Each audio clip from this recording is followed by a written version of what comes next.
नमस्कार, मैं आशीष कुमार। मैं आपका अपने यूट्यूब चैनल पर हार्दिक स्वागत करता हूं। जैसा कि आप जानते हो कि एनसीईआरटी की हमने ईवीएस की समरी स्टार्ट की है, उसी का आज सेकंड चैप्टर को लेके हम आए हैं आपके सामने। तो आइए प्यारे छात्रों, तो हम आगे की समरी को कंटिन्यू करते हैं। आज हम आपको एक कहानी सुनाएंगे, कहानी सफ़ेरों की। सफ़ेरे किस टाइप के होते हैं, सफ़ेरों को क्या कहा जाता है, तो यही कहानी है एक आर्यनाथ नाम के व्यक्ति की। क्या तुम जानकर हैरानी होगी, तुम्हें जानकर बहुत हैरानी होगी कि मैं ऐसा कर सकता हूँ जो तुम में से शायद कोई ही कर सकता हो। तुम जानते हो क्या मैं बीन बजा सकता हूँ? क्या आप बजा सकते हो? क्या आप बजा सकते हो गए ना हैरान? हाँ, मैं सांपों को अपनी बीन की धुन पर नचा सकता हूँ। क्या आप नचा सकते हो? ये सब कला कर सकते हो? ये सब मैंने किससे सीखी है? मैंने अपने लोगों से सीखी है। हमारे लोगों को क्या कहा जाता है? कालबेलिया कहा जाता है। सांपों के लोगों को, जो सांपों को नचाते हैं, सांपों को अपनी धुन पर, बीन की धुन पर नचाने का जो काम करते हैं, उन लोगों को क्या कहा जाता है? कालबेलिया कहा जाता है। मेरे दादा रोशननाथ जी हमारी जाति में बहुत मशहूर थे। ये बहुत आसानी से खतरनाक और जहरीले सांपों को पकड़ लेते थे। वे मुझे कई बार अपने बीते दिनों के किस्से भी सुनाते थे। आओ तो तुम भी सुनो उनकी कहानी, उन्हीं की जुबानी से।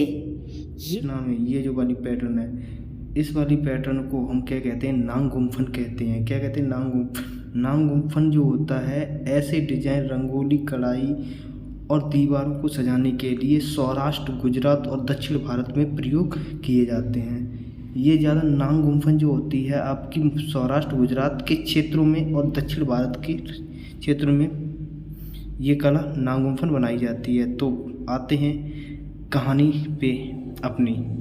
मेरे दादा परदादा कभी सपेरे थे। हमारी ज़िंदगी सांपों से जुड़ी रही। कंधे पर कावड़ जैसी पिटारी लटकाए हम एक गांव से दूसरे गांव घूमते। हम जहां भी जाते हमें देखकर लोगों की भीड़ इकट्ठी हो जाती थी। फिर हम पिटारी से रखी बांस की टोकरी में से निकालते थे अपने प्यारे सांपों को नाच देख लेने के बाद भी लोग वहीं रुके रहते थे। उन्हें पता होता है कि सांपों को नाच देखने के बाद भी लोगों को वहीं रुके रहते थे। उन्हें पता होता कि हमारे टिन के डिब्बे में कई रोगों की दवा होगी। यह सभी जड़ी बूटियां हम जंगल से इकट्ठी करते थे। मैंने भी यह अपने दादा से सीखा है। मुझे अच्छा लगता है कि जहाँ डॉक्टर नहीं है वहाँ मैं अपनी दवाइयों से लोगों को कुछ मदद कर पाता हूँ। दवाइयों के बदले लोग हमें कभी अनाज दे देते तो कभी पैसे। बस इसी तरह से गुजर बसर हो जाती है। कई बार मुझे ऐसे घरों में भी बुलाया जाता है जहाँ किसी सांप ने काटा हो।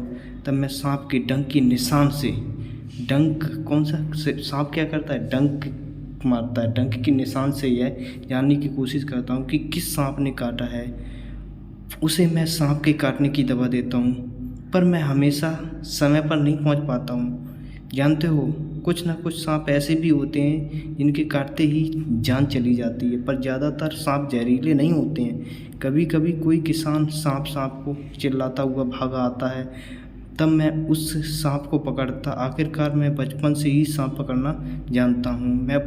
ये बहुत बढ़िया दिन थे। लोगों की हम बहुत मदद करते थे। लोग भी हमारी बहुत इज्जत करते थे। आजकल की तरह नहीं। अब मनोरंजन के लिए ज़्यादातर लोग क्या देखते हैं? टीवी देखते हैं। जब मैं बड़ा हुआ तो मेरे पिताजी ने मुझे सांप डसने वाले दांत निकालने सिखाए थे। जहरीले सांप की तरह नली बंद करना भी सिखाया था। अब हम क्या करें? आर्यनाथ जो कहानी सुनाई है, तुम्हारे पिताजी बहुत छोटी उम्र में ही मेरे साथ गांव घूमा करते थे। उन्हें बीन बजाना अपनी आप ही सीखा था। आज की सोचूं तो बहुत परेशानी होती है। सरकार ने कानून बना दिए हैं कि ना तो कोई जंगली जानवरों को पकड़ सकता है और ना ही उन्हें अपने पास रख सकता है। कुछ लोग जानवरों को मारते हैं और उनकी खाल ऊंचे दामों में बेचते। इसीलिए ऐसा कानून बनाया गया है। ऐसे कानून बनाने से हमारी रोजी रोटी का क्या होगा? हम सपेरों ने कभी भी सांपों को नहीं मारा है, ना ही कभी उनकी खाल बेची है। कुछ लोग कहते हैं कि हम सांपों को बुरी हालत में रखते हैं। चाहते तो हम भी हैं सांपों को मारकर खूब पैसा कमा सकते हैं। तब हमारी ज़िंदगी इतनी मुश्किल भरी ना होती। सांपों को मारने की बात तो दूर, ये हमारी पूंजी है, हम अपने आने वाली पीढ़ी को सौंपते हैं। सांपों को हम अपनी बेटियों को शादी के तोहफे के रूप में देते हैं। जो कालबेलिया जो लोग होते हैं, सांपों को अपनी जो बेटी की शादी करते हैं तो ये दहेज के रूप में या तोहफे के रूप में अपनी शादी में इसको क्या करते हैं, शादी में देते हैं। हमारे कालबेलिया सांपों ने कभी ऊंची सांप जैसी मुद्राएं होती हैं। आर्यनाथ, तुम्हें अपने लिए अलग तरह की ज़िंदगी सोचनी पड़ेगी। तुम भी अपने पिताजी की तरह बीन बजाने में माहिर हो। तुम अपने साथियों के से मिलकर एक बीन पार्टी बनाकर लोगों का मनोरंजन कर सकते हो, पर तुम पीढ़ियों से मिले सांपों ने इस ज्ञान को व्यर्थ न गंवाना। तुम शहरों और गांवों से अच्छे बच्चों को बताना कि सांपों से ना तो डरने की ज़रूरत और ना ही नफ़रत करने की ज़रूरत। उन्हें सिखाना कि कैसे जहरीले सांपों को पहचानें। उन्हें यह भी बताना कि सांप तो किसान के दोस्त होते हैं। सांप जो होते हैं किसानों के क्या होते हैं, दोस्त होते हैं, मित्र होते हैं। सांप ना हो तो किसानों में फसलों और चूहों से कौन बचाएगा। किसान की जो फसल होती है, अगर किसान की जो फसल होती है वो चूहे खा लेते हैं, उन चूहों को कौन खाने का काम करता है, सांप खा लेता है, जिससे कि किसान की फसल सुरक्षित हो जाती है। अब तुम भी अपने बच्चों से मेरी कहानी सुनाना और अपनी ज़िंदगी में कि यही अपने पोते पोती को सुनाना।